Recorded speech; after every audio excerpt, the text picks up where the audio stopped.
A paz do Senhor, meu irmão, a paz do Senhor, minha irmã. Mais 2 minutinhos daquele que nos ama. E a palavra de hoje está em Mateus 14. O versículo é o de número 28, que diz assim: Então Pedro disse: Se é o Senhor mesmo, mande que eu vá andando em cima da água até onde o Senhor está. Essa passagem é uma passagem muito interessante.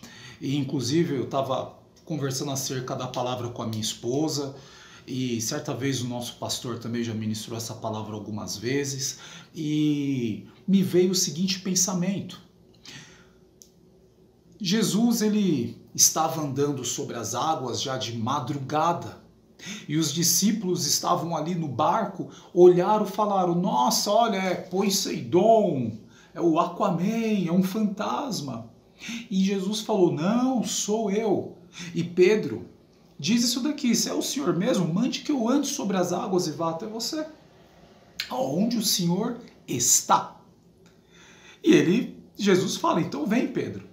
Pedro, eu imagino que ele dá um salto do barco, ele nem vê se a água tá firme, né? Estranho falar de água firme, né? E começa a andar. Mas bate um vento.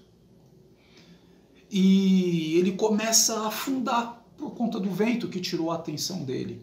E Jesus diz para ele: olha, homem de pequena fé, né? Eu imagino Pedro voltando para o barco e os discípulos: você é de pequena fé, sua fé é pequenininha.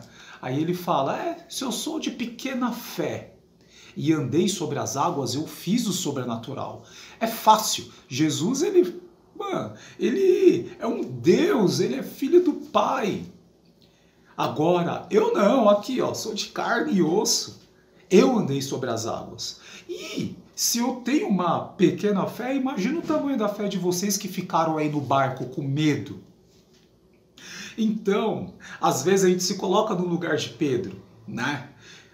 O ideal, a ideia que eu quero passar aqui para vocês, é que às vezes essa pequena fé do tamanho de Pedro, ele deu o pontapé inicial. Ele foi. Então, a palavra de hoje é: se o Senhor mandar você fazer, faça, para depois você não se arrepender. Ai, porque eu não fiz? Ai, porque eu não fui? Ai, porque, sabe? Que nem os discípulos ficaram. E acho que eles ficaram tirando um sarro de Pedro. Mas Pedro andou sobre as águas.